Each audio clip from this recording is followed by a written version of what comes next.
बनारस, जिसे काशी भी कहा जाता है, सदियों से रहस्य और आध्यात्मिकता का केंद्र रहा है। यहाँ की गलियां, घाट और मंदिर अनगिनत कहानियों के गवाह हैं। ऐसी ही एक कहानी है जिनकी, जो बनारस की प्राचीनता में खो गया और फिर एक साधारण लड़के के जीवन में प्रकट हुआ। हजारों साल पहले जब बनारस का निर्माण हो रहा था, एक शक्तिशाली जिन जिसका नाम अग्निदत्त था, यहाँ आया। वह अपनी अद्भुत शक्तियों के लिए जाना जाता था और वह चाहता था कि बनारस उसकी शक्ति का केंद्र बने, लेकिन यहाँ के ऋषियों और संतों ने उसे ऐसा करने से रोक दिया। उन्होंने अग्निदत्त को एक प्राचीन ताबीज में कैद कर दिया और उसे गंगा नदी के किनारे एक गुप्त गुफा में दफना दिया। समय बीतता गया और अग्निदत्त की कहानी एक किंवदंती बन गई। लोग उसे एक डरावनी कहानी के रूप में याद करते थे, लेकिन कोई नहीं जानता था कि वह ताबीज अभी भी मौजूद है और उसमें एक शक्तिशाली जिन कैद है। आज के समय में अभिषेक नाम का एक लड़का बनारस में रहता था। वह एक साधारण परिवार से था, लेकिन उसकी आंखों में एक अजीब सी चमक थी। उसे पुरानी कहानियां और रहस्य बहुत पसंद थे। एक दिन जब वह गंगा नदी के किनारे घूम रहा था, तो उसे एक पुरानी गुफा मिली। जिज्ञासावश वह गुफा के अंदर गया और वहां उसे एक पुराना ताबीज मिला। अभिषेक ने ताबीज को उठाया और उसे ध्यान से देखा। उस पर कुछ अजीबोगरीब चिन्ह बने हुए थे। जैसे ही उसने ताबीज को छुआ, एक तेज रोशनी चमकी और एक भयानक आवाज गूंजी। अभिषेक डर गया और उसने ताबीज को फेंक दिया, लेकिन तभी एक धुंधली आकृति उसके सामने प्रकट हुई। मैं अग्निदत्त हूं, आकृति ने कहा। तुमने मुझे मुक्त कर दिया है। अभिषेक डर से कांपने लगा, लेकिन उसने हिम्मत जुटाकर पूछा, तुम कौन हो और तुमने मुझे क्यों मुक्त किया?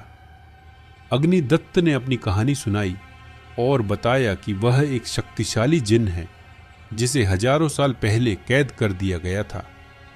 उसने अभिषेक को बताया कि वह अब उसका गुलाम है, क्योंकि उसने उसे मुक्त किया है। अभिषेक को समझ नहीं आ रहा था कि वह क्या करे। वह एक जिन का गुलाम बन गया था और वह जानता था कि अग्निदत्त बहुत खतरनाक है, लेकिन वह यह भी जानता था कि वह अग्निदत्त को वापस कैद कर सकता है अगर वह ताबीज को वापस गुफा में ले जाए। अग्निदत्त ने अभिषेक को अपनी शक्तियां दिखानी शुरू कर दी। वह हवा में उड़ सकता था, आग पैदा कर सकता था और अपनी इच्छा से किसी भी चीज को बदल सकता था।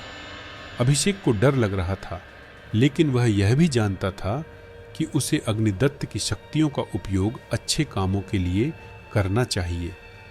अग्निदत्त ने अभिषेक को बताया कि वह बनारस को अपनी शक्ति का केंद्र बनाना चाहता है। वह चाहता था कि लोग उसे पूजें और उसकी बात मानें। अभिषेक ने अग्निदत्त को समझाया कि यह गलत है, लेकिन अग्निदत्त ने उसकी बात नहीं सुनी। अभिषेक ने अग्निदत्त को रोकने का फैसला किया। उसने अग्निदत्त को बताया कि वह उसे ताबीज वापस गुफा में ले जाएगा, लेकिन अग्निदत्त ने उसे रोकने की कोशिश की। दोनों के बीच एक भयंकर युद्ध हुआ।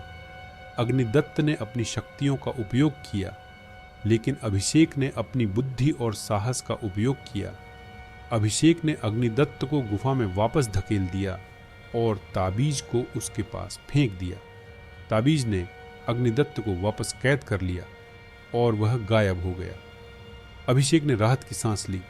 उसने बनारस को एक भयानक खतरे से बचा लिया था। अभिषेक ने अग्निदत्त की कहानी लोगों को बताई, लेकिन किसी ने उस पर विश्वास नहीं किया। लोग उसे पागल समझते थे, लेकिन अभिषेक जानता था कि उसने एक महत्वपूर्ण काम किया है। उसने बनारस को एक शक्तिशाली जिन से बचाया था।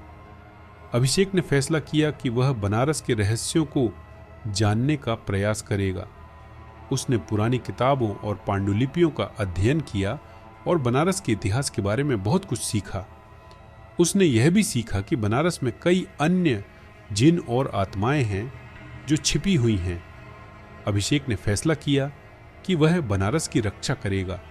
वह एक रहस्यमय रक्षक बन गया जो लोगों को बुरी आत्माओं से बचाता था। लोग उसे काशी का रक्षक कहने लगे। कई सालों बाद एक रात अभिषेक को एक सपना आया। सपने में उसने अग्निदत्त को देखा। अग्निदत्त ने उसे बताया कि वह वापस आ रहा है। उसने अभिषेक को चेतावनी दी कि वह इस बार और भी शक्तिशाली होगा। अभिषेक डर गया, लेकिन उसने हार नहीं मानी। उसने बनारस के लोगों को चेतावनी दी और उन्हें अग्निदत्त से लड़ने के लिए तैयार किया। जब अग्निदत्त वापस आया तो उसने बनारस पर हमला कर दिया। उसने अपनी शक्तियों का उपयोग करके शहर को तबाह करना शुरू कर दिया। अभिषेक और बनारस के लोगों ने अग्निदत्त से बहादुरी से लड़ाई लड़ी। अभिषेक ने अपनी बुद्धि और साहस का उपयोग किया और लोगों ने अपनी एकता और शक्ति का प्रदर्शन किया। अंत में अभिषेक ने अग्निदत्त को हरा दिया और उसे हमेशा के लिए कैद कर दिया। बनारस में शांति लौट आई। लोगों ने अभिषेक को अपना नायक माना और उसे धन्यवाद दिया। अभिषेक ने बनारस की रक्षा करने का अपना कर्तव्य पूरा किया था। उसने यह साबित कर दिया कि एक साधारण लड़का भी अपनी बुद्धि और साहस से एक शक्तिशाली जिन को हरा सकता है। अभिषेक की कहानी बनारस की किंवदंती बन गई। लोग उसे एक महान रक्षक के रूप में याद करते हैं, जिसने शहर को बुरी आत्माओं से बचाया। उसकी कहानी आज भी लोगों को प्रेरित करती है और उन्हें याद दिलाती है कि बुराई पर हमेशा अच्छाई की जीत होती है। यह कहानी केवल एक काल्पनिक कथा नहीं है, बल्कि यह बनारस के रहस्यमय और आध्यात्मिक वातावरण का प्रतीक है। बनारस एक ऐसा शहर है जहां सदियों से कहानियां और किंवदंतियां गूंजती रही हैं।